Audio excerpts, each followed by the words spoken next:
welcome back to Pwn TV and Happy New Year for those of you in Spain and on the eastern side of the earth. It's not quite New Year here, but I'm pretty psyched about the fact that it's right around the corner.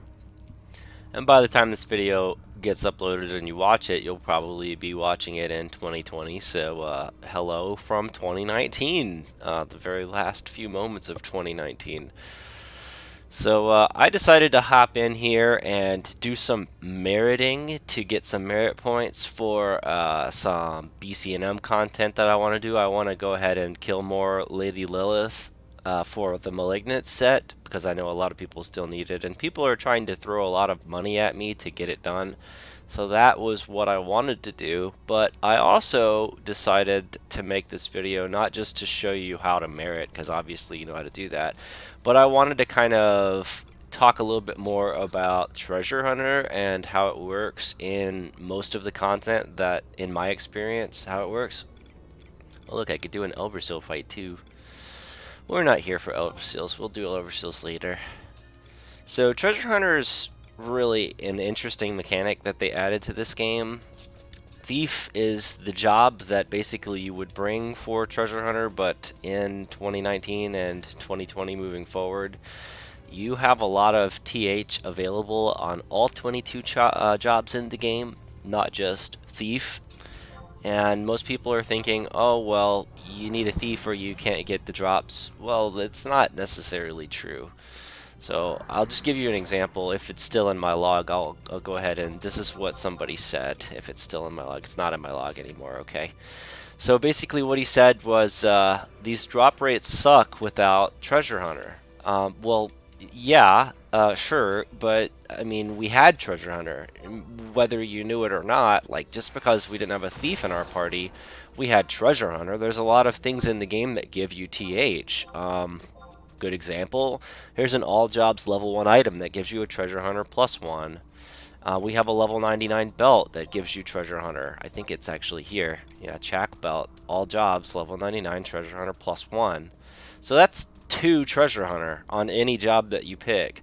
If you subbed Thief and you were playing like any other job, like maybe I'm Beastmaster sub Thief or I'm Scholar sub Thief, then subbing Thief gives you Treasure Hunter 1 and Treasure Hunter 2 as job traits. So if you looked at your job traits and you had Thief as your job, then you would see where's job traits? Under abilities. You would see in this list there's a Treasure Hunter 1 and a Treasure Hunter 2, and they would be Roman numerals. So it would be Treasure Hunter I and Treasure Hunter II. And that would basically show you that you have 2 more Treasure Hunters. So it's basically the same thing as having the Chak belt equipped and also having the Wyrera cap equipped. That's Treasure Hunter 1 and 2 right there. Basically, that's what that is.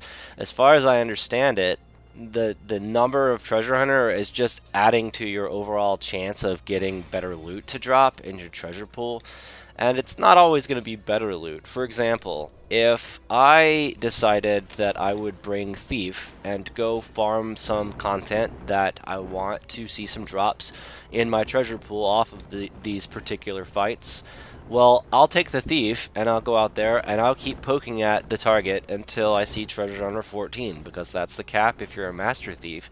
So I'll get Treasure Hunter 14 on the boss as a debuff. It will just be on the boss. It'll say the current target's Treasure Hunter effect raises to 14 or something like that. And that would mean that when it dies, it with the Treasure Hunter debuff that you gave it, when it dies, it's going to give you better loot or more loot. One of those two things probably, sometimes even both. And what I mean by that is if you know that the target that you're killing only has like 3 drops that he'll ever drop. For instance, if I'm doing warders in Escher Ruan, most of them only drop like a combination of Esh Elixirs and Esh Elixir +1s and maybe Esh Elixir +2s, right?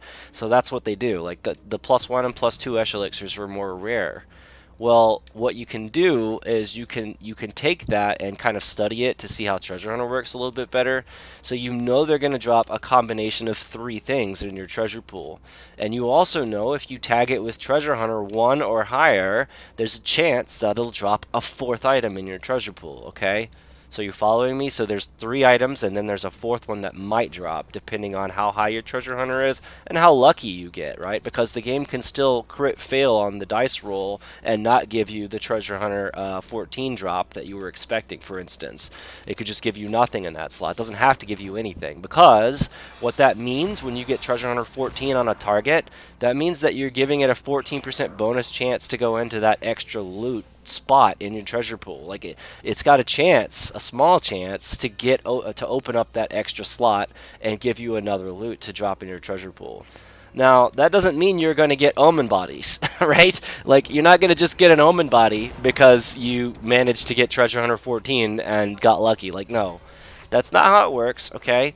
So, in general, you're going to probably see nothing.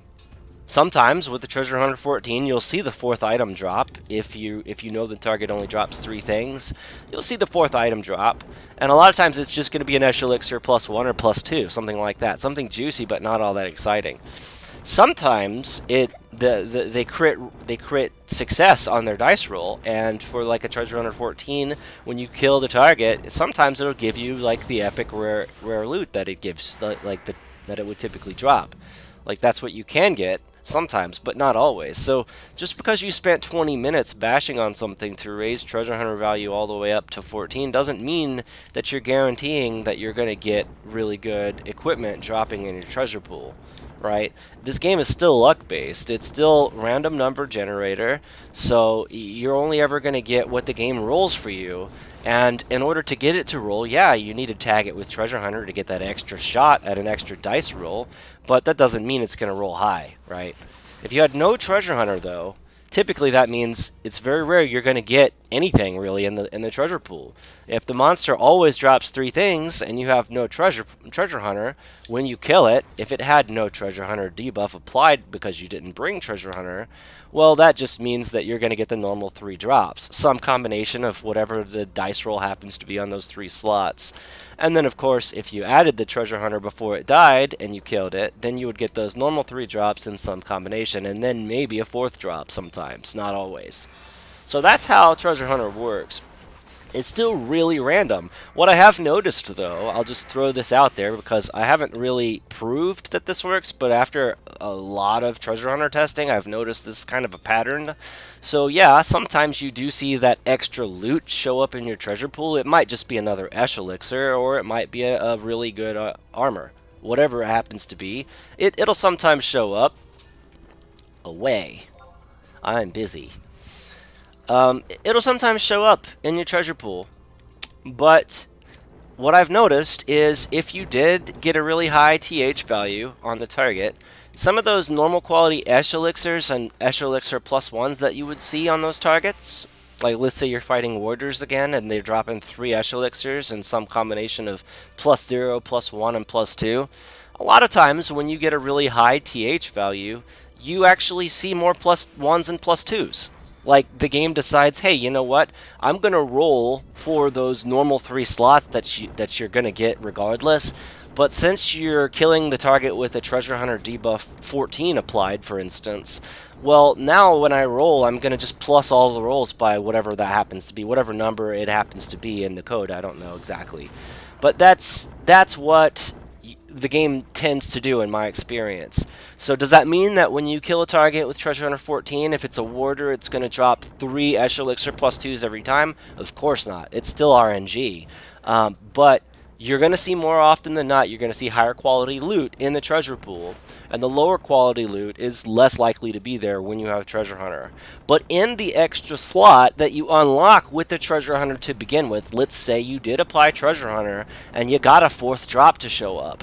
That 4th drop, that's the tricky one. It doesn't necessarily show up in the bottom of the treasure pool, so it's really hard to look at your treasure pool, see the 4 items, and know which one the treasure hunter loot was. It really could be any 4 of those slots will be where they threw the treasure hunter loot into your treasure pool. But the point I'm trying to make is, even though you gave the TH to the target, and you did get the 4th loot, that 4th loot's probably going to suck. More often than not, it's going to suck, and sometimes it's going to be good. Now, like they say with the lottery, you can't win if you don't play. So similarly, you can't get the 4th drop on Warders without Treasure Hunter. Like if you don't bring the TH, you're not going to get the extra slot in your treasure pool. So yeah, you'll get the extra slot with TH, but no, you're not always going to get really epic loot in that slot. And yeah, when you bring TH, sometimes in your normal slots that you would get before the extra slot, sometimes they're going to be higher quality loot, but not always. It's still random number generator. They're still going to crit fail occasionally, and you're still going to get really bad loot. So don't come crying to me if I get TH14 on your target and you get an Ash Elixir normal quality in my Treasure Hunter slot. That's basically the bottom line. And don't just assume that you need a thief to get good drops, because you don't. It's still RNG. The thief just gives you a little bit better chance at getting better RNG, and that's really all thieves do.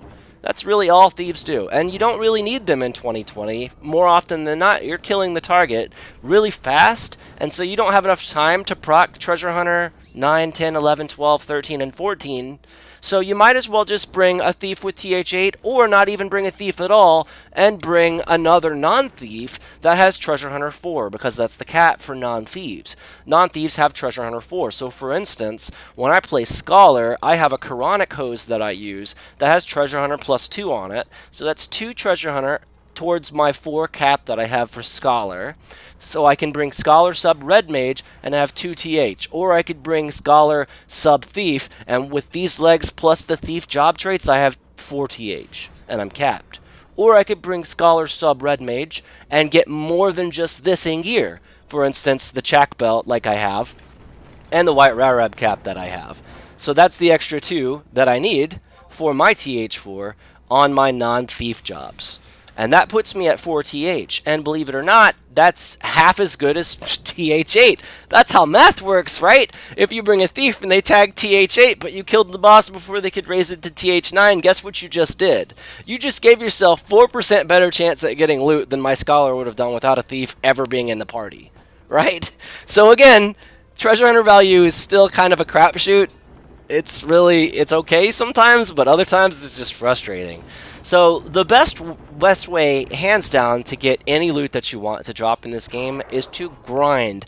This game is a grind. You have to grind, grind, grind, grind, grind. And then when you finally grind enough, you get all the loot that you need. Everything that you need, you'll get it. But you have to keep farming. And that's the only way you're going to get anything done in this game. Don't rely on TH14 for all of your content, but do please get some gear so your Scholar sub Red Mage can have TH4 at least. When they go ahead and solo the content for you, they're going to get some level of Treasure Hunter rather than none. That'll give you a small bonus to your loot. Over about 100 or so runs, you might notice this. Other than that, it's just going to be luck. Luck, luck, and more luck. Anyway, thank you for watching my video. Happy New Year to all of you guys, and I'll see you again in January sometime soon. Until then, peace out.